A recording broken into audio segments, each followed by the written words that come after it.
Run, river, run, run through the hills. Run, river, run to the sea.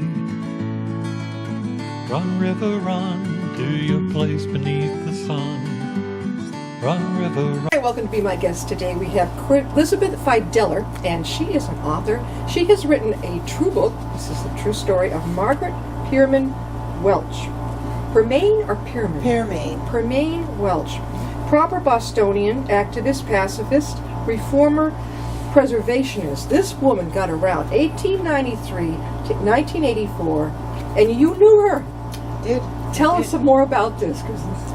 Well, the first time I met her, I didn't really know who she was. I was out tramping through the woods. The Sudbury Valley trustees invited people to walk the boundaries of the conservation land in Framingham. Yeah. And at that time, our children, this is 1975, our children were maybe 9 and 11, and we all went out to walk on a nice day. Yeah. To walk the boundaries of the Sudbury Valley Trustees Conservation Land, because we had just moved to Edmonds Road, where it turns out Margaret was living. And that's coincidence. And in our group of people tramping through the woods and going over stones and roots and fallen trees, and it was kind of a bit of a hike, was this woman in her 80s in a good wool suit with proper sensible shoes, a white-haired lady, and I thought, oh my goodness, she's going to fall and break her neck. This isn't the place. Well, I didn't know it was her land. Sure. It was the land she had donated to Sudbury Valley trustees. So she had ridden horseback there for years and years. She knew it intimately, so she was in good shape. That was how we first met her. We had tea and learned a little bit about her. Time went by. Around 1979, there was Jimmy Carter was president, and there was a new draft call-up that was being threatened because there was trouble in Afghanistan at the time. Right. And my husband got involved with the Quakers, the Friends in Framingham, to do draft counseling. Right. Not to tell anyone what to do, but to let them know their options for people who were concerned about being drafted. Sure. So we were invited to dinner at Margarets House, and we got to see this remarkable 1787 house built by a Revolutionary War soldier. You actually got to go in there and see it. Yes, and we had dinner with Margaret and a couple of other people who were involved in the draft counseling. And in the house, Margaret was very proud of everything about the house, and she had changed very, very little. It was so old, and it is protected now by a covenant, a protective covenant, so it can't be changed. Was the floors kind of like... Yeah, the floors are wide, beautiful wide plank, dark stained floors. Yeah. And actually, a kind of a funny thing, I went upstairs to use the bathroom while we were there for dinner, and I almost went through the floor because it was so fragile. She was at that point so slight that she was not going to go through the floor. Was she living alone? She was living there, yes. And she might have gone through the floor, maybe. Well, no, she was too light to probably go through the floor. I was a little bigger. Anyway, You're petite, my God. Anyway, that's how we got to know her, and we heard about her. But people in Framingham knew her companion and caregiver, who was almost 20 years younger, and that was Penelope Turton. And Penelope lived next door in a little cottage, and Penelope was responsible for the farm called Stearns Farm, which is still active in Framingham as a CSA, Community Supported Agriculture. Cool. Yeah. So Penelope was there as when Margaret was getting to be in her upper 80s and early 90s, she was there as a caregiver and looking out for her. But yes, it was wonderful to actually know her. But I hadn't thought about her in many years, and I'm anticipating a question from you about why I even thought to write a biography about her. So did she tell you all the things? I mean, this woman, proper Bostonian, activist, pacifist, reformer, preservationist. How did you find all this out about her? Well, it's like being a detective to do all the research. She didn't share it with you. What happened was I had finished 2 books about older workers who are staying in the workforce past retirement age. And I was thinking about what to do next, what was my next research and writing project.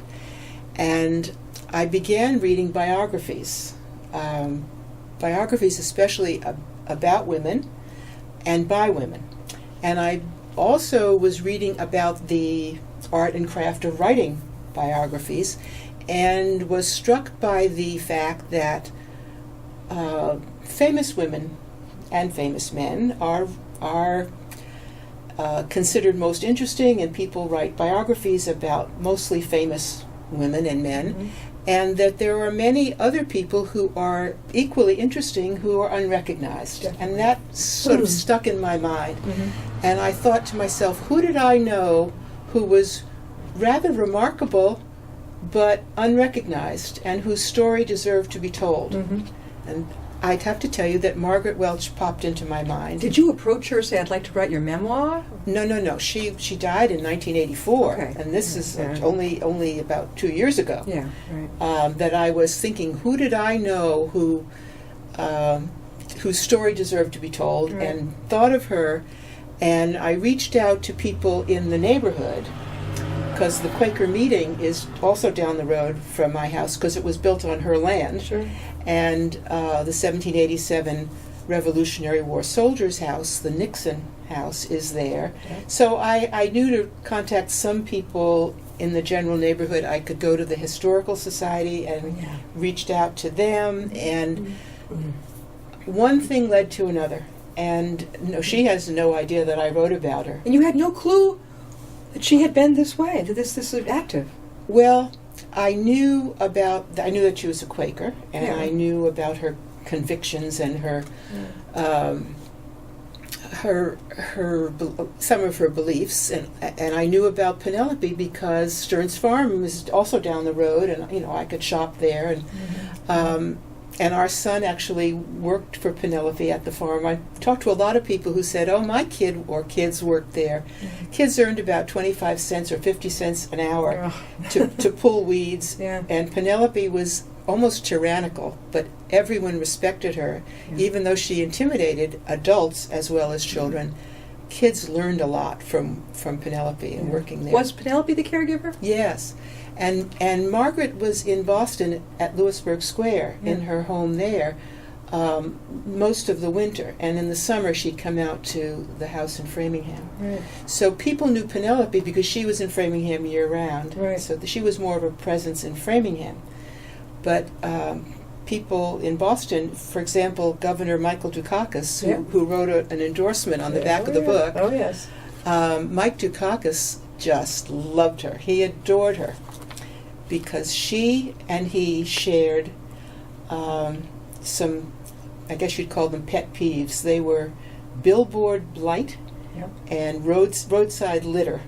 And until Mike was in position to do something about it, Margaret had been campaigning for probably 30 years with other people to change the laws so that you couldn't put up on a public highway, you couldn't put up a big ugly sign. No, there are billboard. some. Well, on a public highway, if you had a store and you put up the sign in front of your store, that was okay. But if you were on a public highway, you're not supposed to do that. No. So Mike was so impressed by her, and then this leads me to what struck me, and it has struck many other people about Margaret, is that she didn't have to do any of these kinds of things. She could have just spent her time giving tea parties and inviting interesting guests. She was a wonderful hostess. She didn't have a job outside of the home? Oh, you couldn't. Not in her social class. No. That was not... You have to think when this was. Yeah. And I just I learned things about her, and about her mother, by the way, who was... We need to talk a little bit about her mother and her father, because they were important influences. But Margaret really could have rested on her social laurels, you might say, and had a fine life. But she both adhered to all the proper Bostonian traditions and values, and also broke away from them because she actually got divorced, which was a big no-no. Did she have children? She had 2 children from the first marriage. Right. She was married to Manfred Bowditch. She had 2 children, and she divorced him. And she did work for a short time teaching dance, ballet. She was a wonderful dancer. Yeah. Remember, a proper Bostonian child was raised and learned to speak French and learned to have proper manners and learned to dance and so on. And she was headed for Radcliffe because, of course, she couldn't go to Harvard. All the men went to Harvard, but she could go to Radcliffe, and she did. But What did she major in? Well, I don't know what she majored in because she left school so quickly. She married Bowditch, and she was out of school. But she was loyal to Radcliffe, and even into her oldest years, she went to the commencement exercises and held the banner for her class that she actually never graduated from. And I was in the Schlesinger Library at Radcliffe to look up her records and discovered that she did not finish. She didn't spend more than probably a year there. So she got married, and she figured she needed to drop out because she got married? Well, you can't put today's expectations on 1911. Yeah. By 1926, she was married to her second husband. Yeah. And the big scandal there was that he divorced his wife and left 4 young children. That was a big no-no. Yeah. And he was smitten by her, by Margaret. She was very beautiful, very graceful. And he wouldn't take no for an answer. She gave him an out, and he insisted that he was going to go through with this divorce and they would get married, which they did. But then they were kind of ostracized because of this scandalous behavior. So that's a way that she broke with conventions and took a lot of heat for it. In fact, she was in the newspapers all over the country.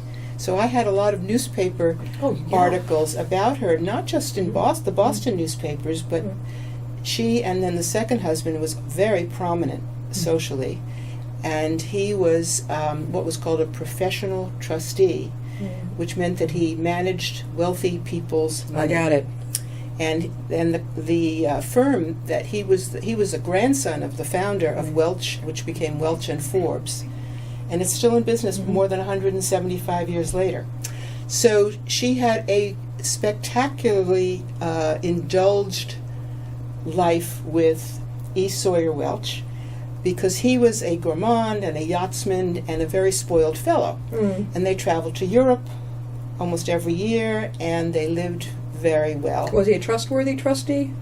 Yes, he did an excellent job of all of that. That's tricky business sometimes. There was no corruption or scandal. The scandal was in the divorce, and he had been responsible for bringing Serge Koussevitzky to the Boston Symphony as the conductor. He brought him from Paris, and he was close to Koussevitzky. He, that is, E. Sawyer Welch, had to resign from his position as a trustee of the Boston Symphony because of the scandal. So he came down a few notches. What a narrow-minded world they were in. Well, that's the world they lived in, and that was fascinating. He died at age 60 in 1948, and she emerged after that as the grande dame and the matriarch of this large extended family. And she controlled the purse strings. She expected everyone to behave. And they didn't, of course. So there were all kinds of... She had tragedies in her life as well as victories, and that made her so interesting. She was a reformer and a preservation... How was she a reformer? What was she after? Well, this was probably the most esoteric part of the research, because I interviewed family members who knew nothing about her interest in social credit. They knew nothing about it. No, they were, and her husband had to have known what she was doing. After all, he's a money man. She's writing to banks to chew them out because of some of their policies. She believed, and the people, this was a very small movement, that predated Social Security. When Social Security came in 1935, it sort of removed the rationale for social credit. And the idea behind social credit is even being discussed today. It's the idea of a universal dividend of money for, this was the Depression, the 1930s. Yeah. Oh, yeah. The early 1930s, people were really suffering in the Depression. And the idea was to give everyone a small amount of money every month that they would then spend and help the economy.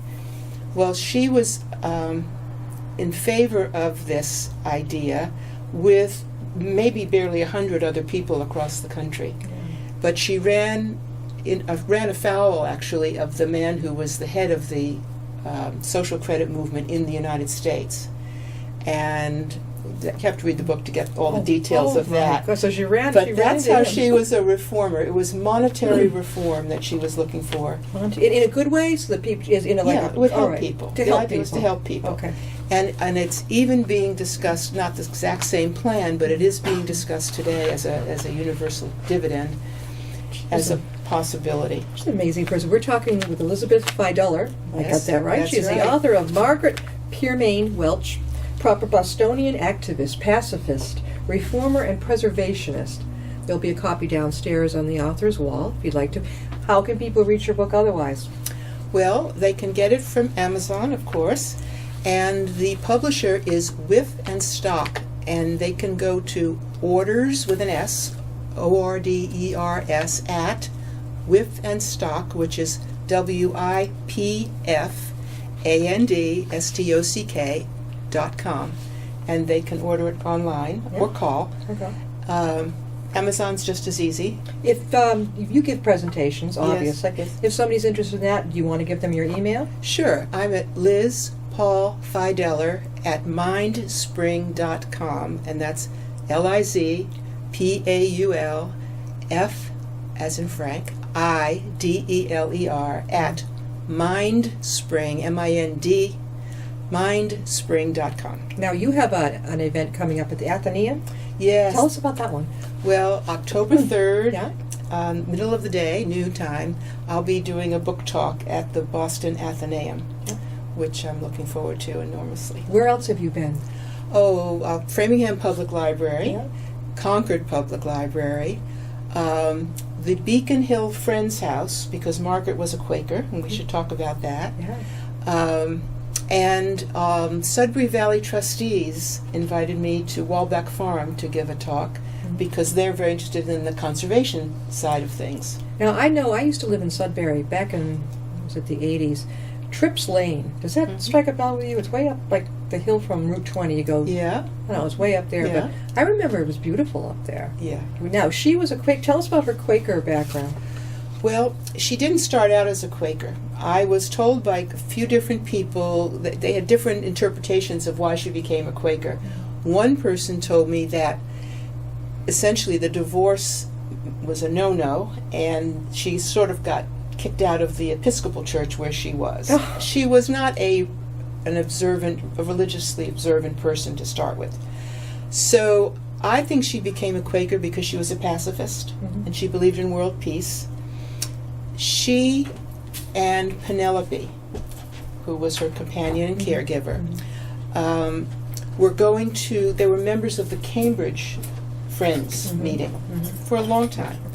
And Penelope was tired of driving her vegetables and produce into Boston and then going back during the week and then going back on Sunday to the Quaker meeting. And they decided, why don't we have a baby Quaker meeting here on Margaret's patio outside, in the summertime, outside the on the patio outside the 1787 Revolutionary War Soldiers' House. Sure. So they started that, and they brought together a small group of people who were interested. That led eventually to Margaret donating the land.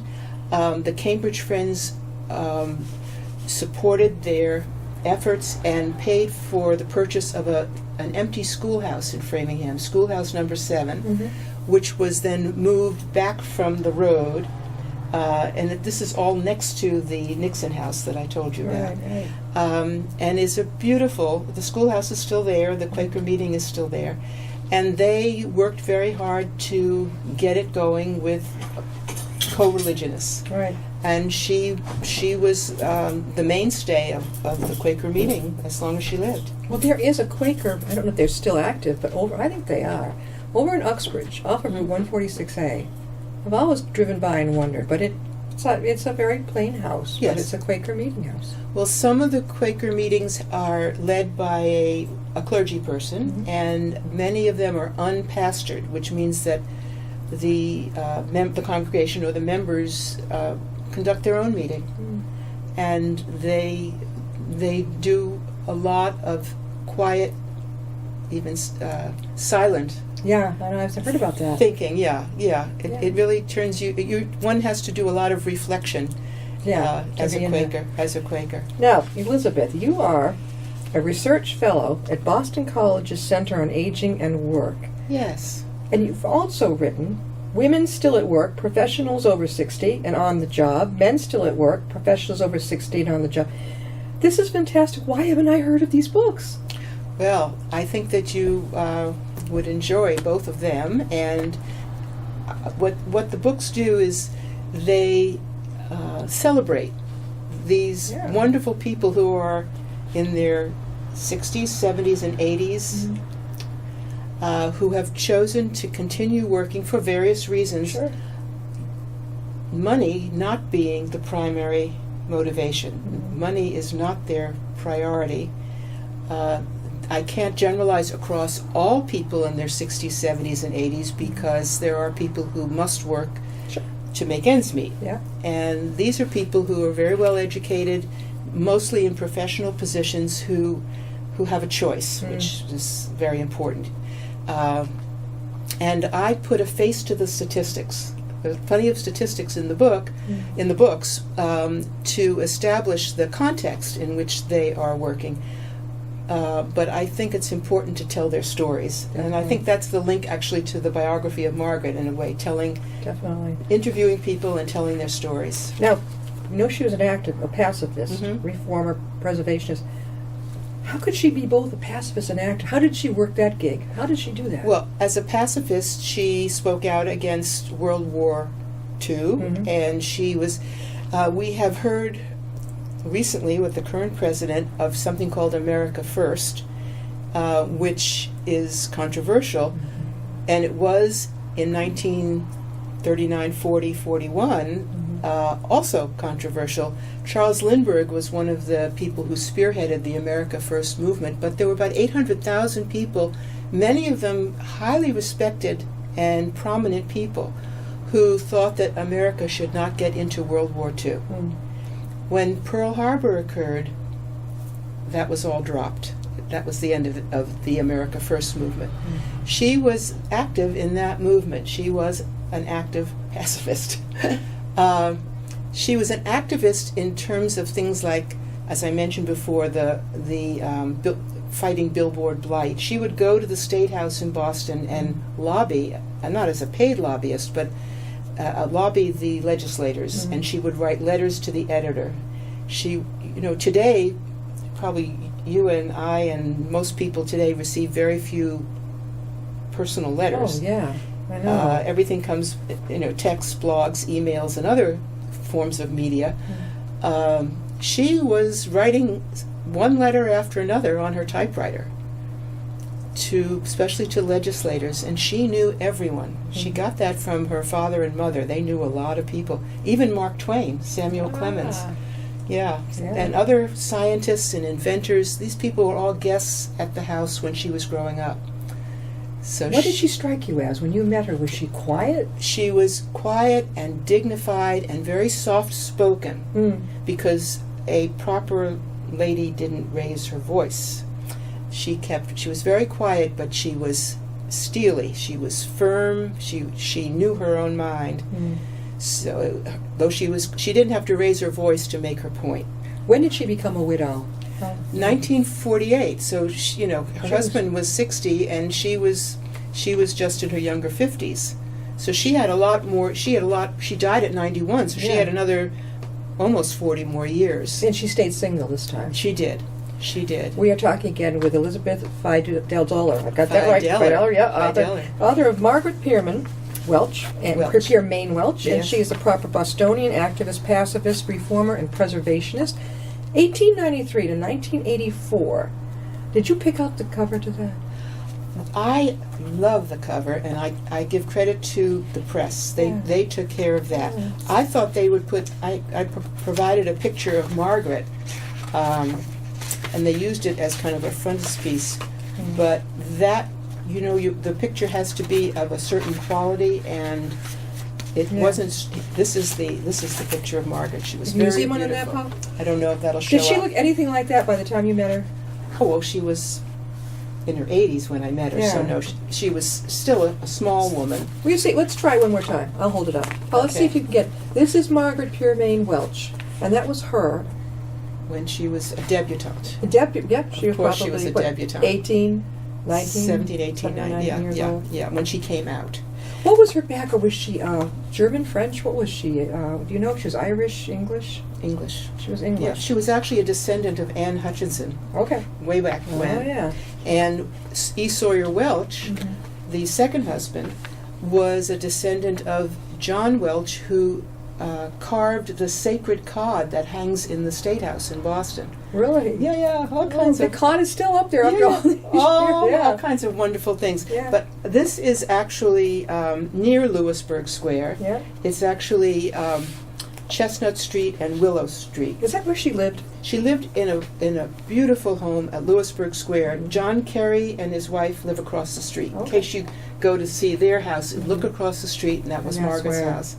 And this house was declared to be so authentically British with its double front drawing room that in the 1930s the original movie of Vanity Fair was filmed there, and they didn't even have to change the set. Did they ask her permission? Oh, of course, yeah, And she said sure. of course, yeah. She was, very, Probably flattered. She loved it. yeah. Oh, I think that's wonderful. So I, of course, have not been inside that house, but I have been inside the 1787 house in Framingham, the Nixon house, which is just beautifully maintained, beautifully preserved. 1787. Yes. About 3 months left. Margaret, when are you going to be again at the Athenaeum? Oh, that's October 3rd Okay. at the Boston Athenaeum to At give a noon? book talk. At noon, yeah. To give a book talk. Anything else coming up over the summer? Well, I'm going to be doing some talks on my work about older workers. Yeah. And so if I could mention those. Well, of course. Yeah. One will be November 15th at Regis College. Where is that? That's in Weston, Okay, Massachusetts. for people who don't know, yes, Western Yeah, Mass. yeah. And on the 28th of September, I'm going to be doing a webinar, which is a talk with PowerPoint slides about my work on older workers also. Yeah, this is great. Do you go to So- senior centers and talk? Because this is wonderful. Well, I haven't, but I'd be glad to be considered for that. Yeah, definitely. Libraries, senior centers. Yeah. Because there are a lot of people out there who probably don't even know what well, I'll never retire. And maybe they don't even, maybe it's not about money. The word retire turns me off. I know that. Yeah. It doesn't Yeah. even figure in my life. I don't, what does it mean? Well, I use the umbrella term job satisfaction to capture many of the reasons people do give for continuing to work. And some will say that I want to use the years of education and training and all the skills I have. I'm at the peak of my career. Why should I stop? Others will say, I love my colleagues. I feel like I'm making a difference. I have a sense of purpose. Volunteering, that type of thing. That's good too. Yeah, that's another form of working. I Yes, focus it on is. people who are paid for their work, Yeah. but I personally am giving a lot of time to being a trustee at my library. Right. So I certainly know a lot about volunteering. When people think of philanthropy, I've always stated that it's not just about, if you don't have the money to give, that's not a problem. Give of yourself. Give of yourself, and it Yeah. it rewards you in so many ways. Oh, yeah. Yeah. Elizabeth, we've got to go, but it's been fun to have you on. Thank you, Jan. You're going back to, where are you going back to now? Framingham. Going back to Framingham. Yes. Not too far, hopefully. No. We'll see you next time I'll be my guest. Thank